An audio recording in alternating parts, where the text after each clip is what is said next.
Assalamu alaikum and welcome to the Muslim Marriage Podcast, where we talk about healthy relationships from a Muslim lens. I'm Zahra Hassan. And I'm AJ, and we've been married for 3.5 years.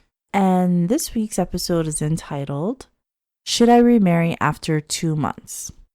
In this episode, we're going to talk about when you should remarry after divorce and any red flags you should look out for when meeting new people during that process. If you like our videos, please comment and subscribe. Ask your questions below, and you may feature in one of our videos. As a thank you for your commenting and for your subscribing and supporting our channel, you can find links below to my free compatibility guide if you're a single sister and healthy marriage habit tip for if you are a married sister. I can't talk today. Having said all that, now we can go to the question. And let's get started. Today's question comes from a brother or sister? Brother. It comes from a brother. Salam, everybody. I was married for nearly 5 years and got divorced 2 months ago. My ex-wife was extremely disrespectful and abusive towards me, but I put up with it for almost 2 years for the sake of our daughter and wanting to keep our family together. Every attempt I made to work things out was pretty much in vain and was met by even more abuse from her towards me. The last 6 months of our marriage, I pretty much realized that I needed to get out of the situation before things could escalate, and that only the option was divorce. Our divorce was finalized 2 months ago, and I currently have split custody over our daughter. I work as a consultant in finance, and about a month ago, a woman joined the firm. She's a Muslimah, and we get along as colleagues. We would talk at lunch if we ran into each other, but I didn't really think much of it. But a few days ago, she actually approached me, asked if I was interested in getting to know her on a more personal level with the prospect of marriage in mind. From the things I know about her, she seems like a great person, and someone I would definitely consider for marriage. She is aware of my divorce and the fact that I have a child, and is completely okay with it. I wasn't really actively looking to get married this fast, but I also wasn't really opposed to it. She seems like a great person, and we have great chemistry. I feel like there's no reason why I shouldn't give this a try, and I might be passing up a great person. I pretty much have been mentally checked out my previous marriage way before I filed for divorce, so I feel like I'm ready to start the next chapter of my life. Do you guys think it's too early? That's a very interesting question. All right, so you told me that you didn't want to see the question until you saw the question, so that your response would be authentic as possible. Yeah. We're here now. Okay. Well, It depends, right? Okay, yeah. For the guy, the answer depends. For the woman, and yes, it's too early, right? Well, Because it's supposed to be 3 months at least, and it's been 2 months so far. So the answer is resolved there. Woman, you can stop watching now. But for the men, yeah. it depends, right? Because there isn't really a restriction on them. Mm-hmm. Because in theory, they can be married 4 times, right? So there wouldn't be a waiting period for men. Emotionally, though, psychologically, Yeah. right? And for the child, there may have to be a waiting period, for at least for the child to be able to cope with the emotions, the change, sort of settle into that. If you thrust them into a different environment, then they may end up resenting the new potential wife. Yeah. Because she may perceive, I think it was a girl, the child may perceive the father as having, trying to replace the mom. Yeah. I mean, as an adult, that's what I would think. But I agree. Unfortunately, in his assessment, in the question, he says that he was waiting for 2 years. He was unhappy in his marriage for 2 years and stayed in it for the sake of his daughter.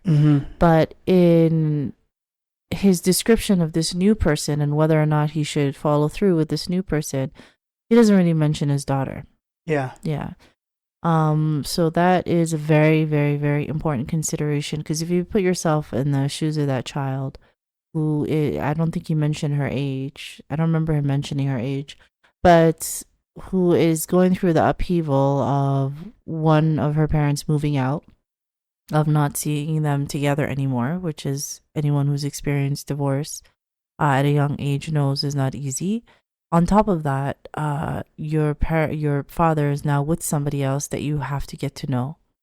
And let's say he introduces her to this new person at this early stage, marries this new person at this early stage.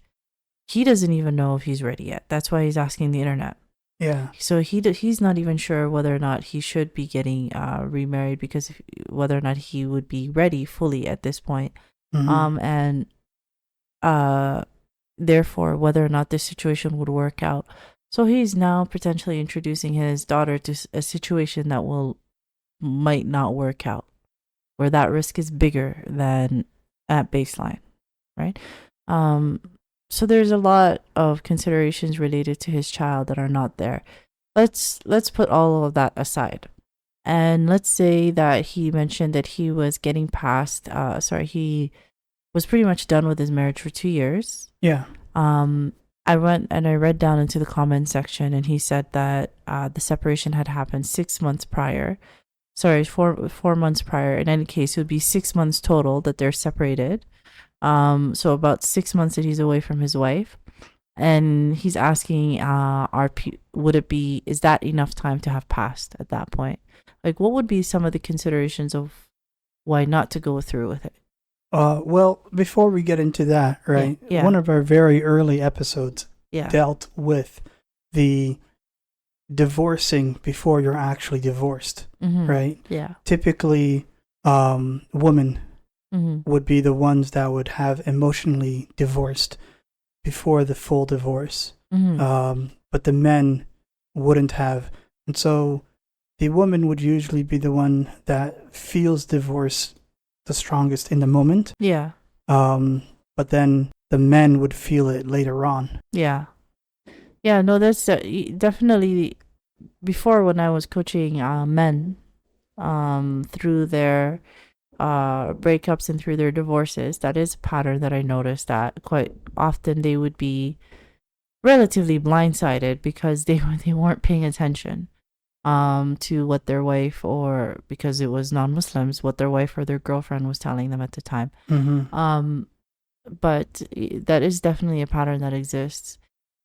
I think that honestly 6 months is likely also not enough time, because they were married for 5 years. 5 years. And for both men and women, when you have been married for a significant amount of time, and you go out into the marriage market to find another spouse, I know, as somebody who was previously divorced, one thing on my mind is, I don't want to be divorced a second time. I don't want to choose wrong a second time and have 2 divorces, right? Yeah. Or if somebody has gone through 2 divorces, they don't want to go through 3 divorces. It's just the pain of it all, and the how exhausting a process it is. Just makes it not worth it to go through it unless you are actually ready. At the end of the day, only the individual knows that they're ready. But I can tell you from experience, both men and women who were remarried in under a year tend to have a more difficult time. That's just what I've seen anecdotally from my coaching practice. Yeah. And actually, there is some data to back that up. Back when I was in school, so it's important that people understand I'm a coach. I'm not a counselor. I'm not a therapist. But when I was in university, I took a lot of courses in psychology because I thought it was interesting. And one of those was a course in child development psychology. And I remember these statistics because they just stood out. But in general, a lot of research was done in the 90s with respect to how long does it take for families, parents and children to recover after divorce. And although the statistics will vary based on, is the child a girl or is it a boy? How many siblings do they have? How old are they? There's so many different factors. Yeah. But the figure that comes up over and over again for both the children and the parents who are now single is about 2 years. Yeah. It takes about 2 years from the day of divorce to being well adjusted enough that they are able to move on emotionally, financially, all the ways that are necessary for recovery. So it takes about 2 years. So if you are a parent and you have gone through a divorce and you're wondering how long will it take my child to recover, your child is unique. That number could be pretty much anything, but the data suggests an average of about 2 years. All right. So that's the number I would use. Secondly, in my practice, when a sister, particularly women, would come to me and they're divorced, I would see them get remarried after about 2 years. Anecdotally, again, that's the number that I can confirm I've seen is about 2 years. For myself personally, that number was about, well, it was in let's see, I was divorced in 2018 March, and then I met you in 2021 May. And I would say by the time I met you, I was pretty recovered. So it's about 3 years for me. Right. So those are the average numbers to keep in the back of your mind. Yeah. So why do you think it takes 2 years? I'm not quite sure. Yeah. I honestly don't know. Yeah. 2 periods of 365.25 days. I'm not quite sure. Yeah. About thereabouts. Yeah, I have no idea. Yeah. I'm not classically trained. Of course. How long did it take for you to feel recovered? After your divorce? Probably 2 years, probably 3 years, 2.5, somewhere there. Right? Was it after we were married? Well, were no. you still in recovery? Well, no, because I spent some time in Somalia, 6 months. That's right. Yeah. And it did wonders to help recover my back and my mind. Yeah. Yeah. Alhamdulillah. So it was, again, for you, it was about 2 years. I have some theories. I can tell you why it took me about that long, right? Because it takes time to, first of all, grieve. The first thing that you have to do is grieve the situation that just happened. This relationship that you now have to leave, right? So much data suggests that the emotional pain associated with divorce can seen on PET scans in the same areas that people experiencing physical pain light up, right? So the pain of going through a divorce is not something small. It's a big deal. And to allow yourself to go through that phase, that acute phase of grieving is probably the first thing that you have to do. We did a whole episode on breakups, right? There's 5 stages in grief. People go through them in different orders. And you might have to come back to one stage at a different time or another. And there are certain things that can help you make that process easier for you. I recommend that you go through that episode. I think it was like early episodes. One of the earlier episodes, yeah. So it's like episode 5, 6, or 7, where we talk about breakups and divorce. And I highly recommend that. In general, the way to conceptualize it is that there is a baseline level of grief that you will go through. It is ironic that you would call it an acute phase. No, because grieving is never cute. It's not adorable. It's not adorable. It's not cute. It's not demure. I think if I were to give a timeline suggestion of the number of months that someone should wait before they consider getting married again, I would say 9 months. Okay. It's a life-changing decision. Yeah. You know? I see what you're saying. Yeah. You're going to be birthing a new beginning. Yeah. Very interesting. So you should wait 9 months at least. Yes. No, that said, if you want to live on the wild side. Okay. And you want to take another risk or a gamble. Yes. Which is haram. Gambling is haram. Yes. So just be careful, guys. Okay. You can get married in 2 months if this guy really wants to. I mean, like, here's the thing. You said this earlier. Yeah. If you have to ask, it's probably illegal. Yeah. Or if better than illegal is he's probably not ready. Illegal. Yeah. Why illegal? Because he had to ask. Therefore, it's illegal? Yeah. That's my new motto. All right. I'm just going to shelve that next to if you don't know, you know. The other shirts? Yeah. Okay. Yeah, so that's generally the timeline. It takes about 2 years, right? And the reason why it takes that long is first you have to grieve. And during the grieving process, there's a baseline level of grief. if there is an additional story that's going on in your mind. So, for example, you were cheated on, and you now have this additional story in your mind of, well, why not? Why not me? Why wasn't I good enough? That will prolong the grieving process. Or if you are going through grieving that feels like it's going on a lot longer than it should be, relatively so, then at that point you should find a therapist, find a coach, somebody who can help you uncover what is that story and resolve it. Right? I've seen people grieving years and years for a relationship or even a marriage that they were only in for a few months, right? Because there was an additional story that prolonged the whole process. Oh, yeah. So after you're done the baseline grieving, next you have to do the work of putting yourself back together, right? Yeah. Coming back into yourself of who you were before you married this person. That's the longer you were married, the more difficult that is. But that involves having a really good support system in place, making sure that your finances are taken care of. If you're a parent, making sure that your children are taken care of. Maybe they need therapy, maybe they need counseling, check in on them. Just that whole process of putting your life back together is altogether, it takes about 2 years in total. Yeah. And then after that, when the person starts looking, trying to find a person because you want to make sure that this is the right decision as compared to what happened before, most people take longer to make that decision. That's what I always recommend.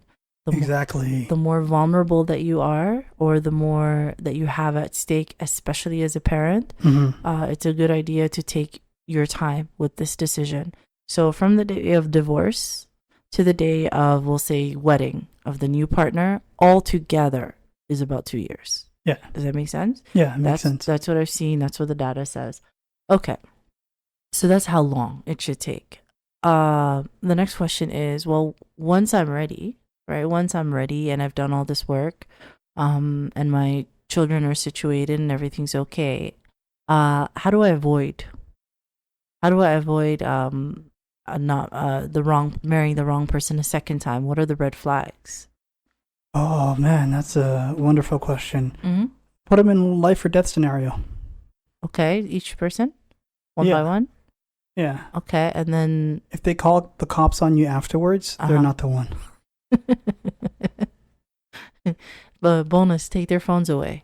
Make sure. No, but you have to find out somehow. Find out somehow. Yeah. Yeah. There has to be some way for you to be able to collect the data. Yeah. Yeah. I mean, it seems healthy. Another way that I would recommend, when people ask me for red flags, what are the red flags that I should look out for X, right? I really don't like lists of red flags because they are without context, and the same thing that can be a red flag in one situation, it might not be a red flag in another situation. And also, more importantly, I've found that even when I tell people this is a red flag that you should look out for, because because there's no context behind it. Yeah. If this individual likes this person and they see this clear red flag, they will excuse it away. So that's the thing, is that some red flags are green flags for other people. Yeah. Different people have different personalities. For example, like I like to debate. Yes. And I like to argue. Yeah. Right? You do. And that might be seen as a red flag by the majority of women out there. I am one of those women. Yes, exactly. It's still a red flag. But it might be seen as a green flag for a future lawyer or something. Are you planning on future lawyers? Why would I? I don't know. Yeah. I don't want to become a lawyer in the Western world. No, I thought you were meant on hiring a lawyer. Why would I want to hire a lawyer? I'm not sure. You're just making faces now. What use is a lawyer to me? I never stop being suspicious. That said, everybody, you should take all my advice as legal advice. Okay. And there's no need for a lawyer in this. Absolutely. You just go directly with what he says. And legally, please don't take anything we have ever said ever as legal advice ever. I agree. Don't take anything I've said as legal advice. Okay. I would have stuck fast to the joke that I'd made. But the way the world is these days, you got to retract those kind of statements. Immediately. So with red flags, all right? So without context, the people well, I work with women now, so the women will tend to excuse away the red flag. So for instance, she'll tell me something like, well, I was just, I was going through the divorce. We were separated for, I don't know, 6 months, 7 months, and the divorce is finalized, and I met this person, and this person was very charming, and they made me feel very seen, and they wanted to meet my family, and they asked me to meet their children right away. Just a whole red flag situation. And if I point out to her what love bombing can look like, she might say something like, yeah, no, it could be love bombing, but but he's a really great guy because of reason A, B, C, D, or E. I don't think that's his intention. Do you see what I'm saying? Yeah. So red flags without the context of the overall intention of an individual are often excused away. I know, because that's what I used to do. Mm-hmm. And that's what my clients often do. Therefore, instead, what I like to do is I like to tell women about the different archetypes of men that they'll meet. In my experience, there have been 7. There's 7 that we talk about. Yeah. Some examples of those would be Mr. Uncommitted, Mm-hmm. right? Another would be... That's a check for me. Huh? That's a check mark for me. Okay. Another is Mr. Manipulator. That's me again. Okay. Another is a rebounder. No, Mr. that can't Rebounder. be me. Okay. The one, and for me, rebounding counts as somebody who is less than a year out of a relationship. All right, fine, that's me. Okay. And then there are four others, right? So I don't want to have to go through all of them again.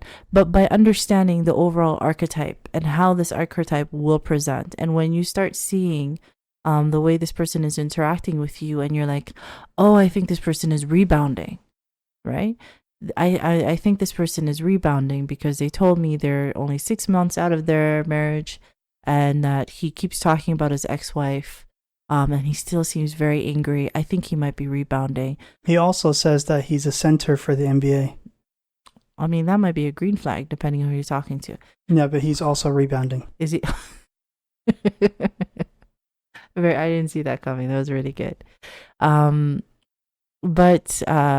so in this context, if I talk to her about love bombing, you might be being love bombed. Partly because he's rebounding and is looking for somebody to establish a quick relationship with, which is what I suspect this individual is doing. Yeah. In the question. Then it'll be a lot easier for her to say, you know what, I think you're right. Because I understand the reason he's love bombing is because of this intention. I don't think he's the one that approached her. Still. Yeah. I don't think he was love bombing in this relationship. Mm-hmm. I think what it was she has a genuine interest in him, mm-hmm. and she wanted to pursue it for the purpose of marriage, and she approached him.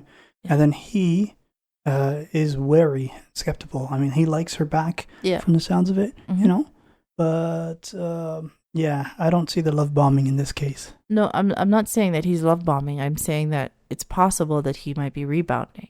Yes, because he is absolutely rebounding. Yeah, because any person who has experienced divorce understands that the pain of that separation anxiety, even if you're happy that you are no longer with this person, mm-hmm. just the pain of losing that companionship and that bond, it's if you don't have the right strategies to deal with it, or the patience or the support system in place to deal with it, the fastest band-aid that a lot of people use is to start a new relationship, right? Yeah. So I suspect that might be what's going on with this gentleman. And if the woman he's talking to were my client, I would advise her, don't do it, right? Yeah.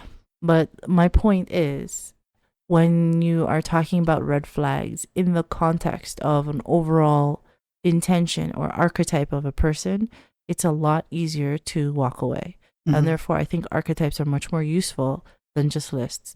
But for the sake of mentioning the most important red flags, because the most dangerous archetype of individual you'll come across, whether you're a man or a woman, right? The most dangerous type of individual you can come across is manipulator, because manipulators can be abusers. So the 2 red flags that I say over and over, and if you've been listening and following along with our podcast, you already know what I'm going to say. But the two red flags that are consistent in all manipulators are, number one, they don't respect boundaries, right? They're incapable of respecting even the smallest boundary. Mm-hmm. And number two, they do not accept accountability. They are completely incapable of accepting accountability. Just think of the most famous manipulator that you know, a certain president. Mao Zedong. Of course. So a certain president of a country that is very loud, the United something, right? Think about whether or not he would be able to respect the boundary. He can't. And think about whether or not he would be able to accept accountability for literally anything, even if it was caught on camera. Mm-hmm. He can't. It's not, they're wired not to, right? Mm-hmm. So those are the two most important and most consistent red flags of people who are potentially manipulators. Other red flags, we're going to stay with the manipulator archetype. When you first meet them, right? The most important time to be able to recognize them is in the very beginning. When you first meet them, what you look out for is how they make you feel. Yeah. Because manipulators, especially those who are covert, especially those who are older, can be very sophisticated and very hard to spot. Mm-hmm. So when you first meet them, they are going to be very charming, extremely charming. And the way that you will feel around this person is very powerfully seen and accepted, right? You're going to feel really, really special.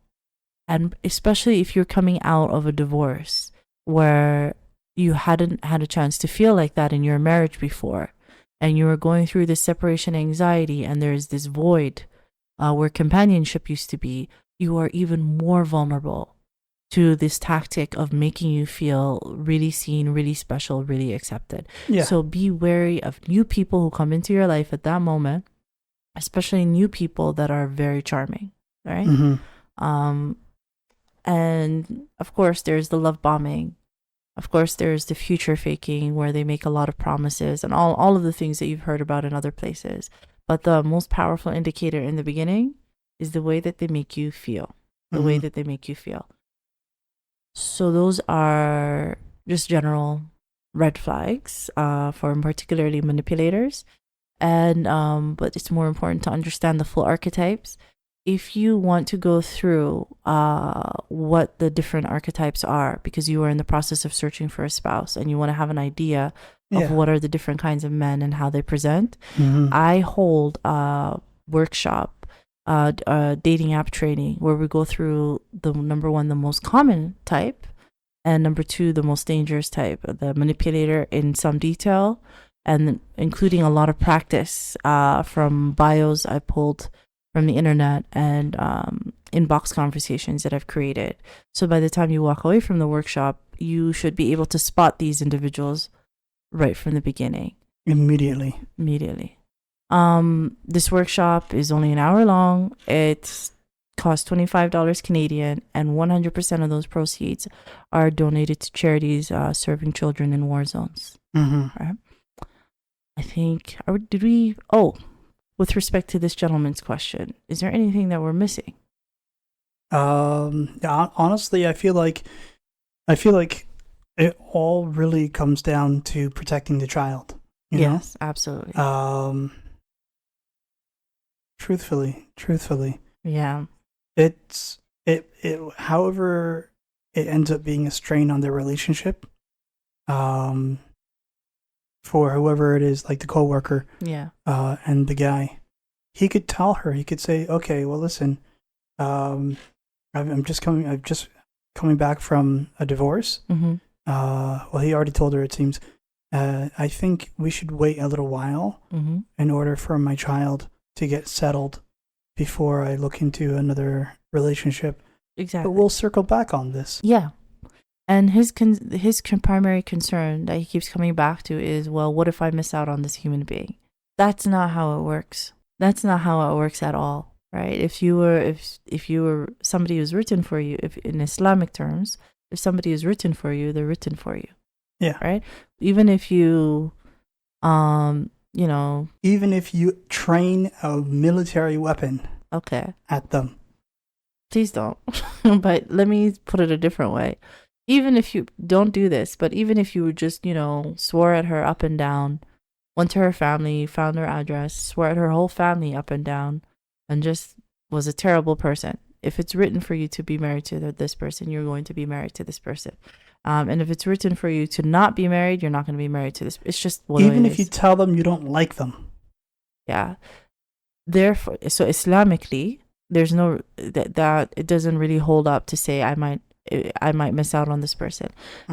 Even non-Islamically, like just in terms of pragmatic terms. Yeah. There are so many people that it's not. Sorry.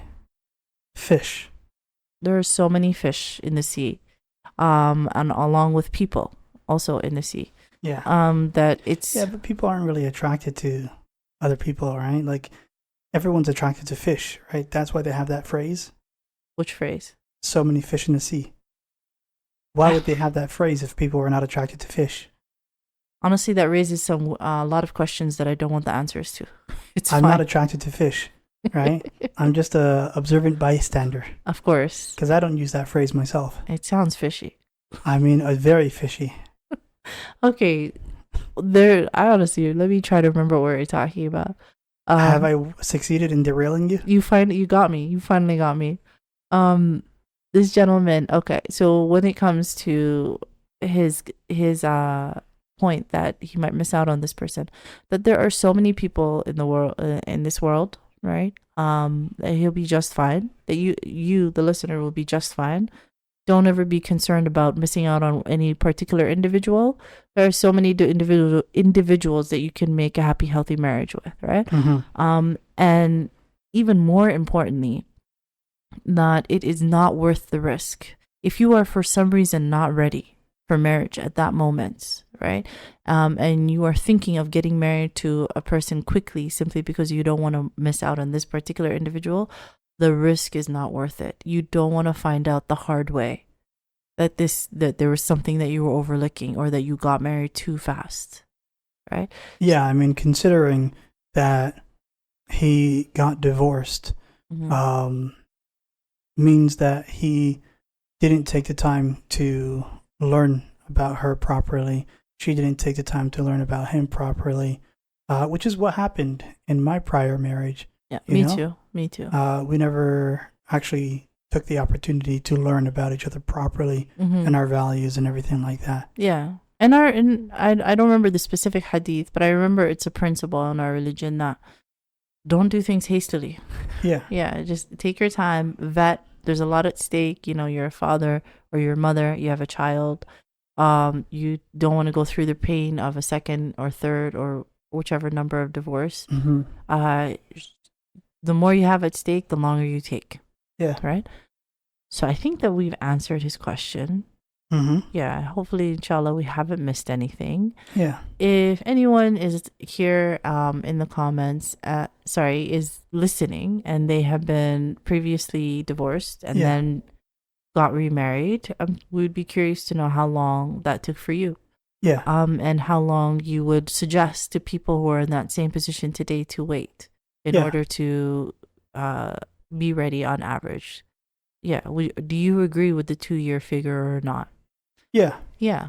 Yeah, I do. You do? Yeah. All right. Well, that was easy. Yeah. So that brings us to the end of this episode. Yeah. Yeah. Yeah. Yeah? Yeah. Yeah. Okay.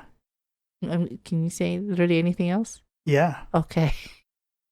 So that brings us to the end of this episode. If you have stayed with us this long, first of all, I apologize. And second of all, Jazaa K'Allah Khayr. We really appreciate you. Thank you for your patience. Exactly. If you haven't subscribed, don't forget to subscribe to our YouTube channel. And if you haven't yet downloaded your free copy of the Compatibility Guide and the Healthy Marriage Habits Guide, feel free to download those. And finally, I know the last time we spoke about the PDF for the 5 steps of discussion. People have reached out to me in my DMs and I just sent a copy to them directly. If you would like a copy, it's best to reach out to me in the comments, right? If and enough people want them in the comments, I'll just post a forever link in the description available that you can download and share whenever you want. There we go. Yeah. And I believe that's everything. Yes, it is. Okay. So have a wonderful week, In Shaa Allah, and we'll see you in the next episode. Assalamu alaikum. Wa alaikum salam.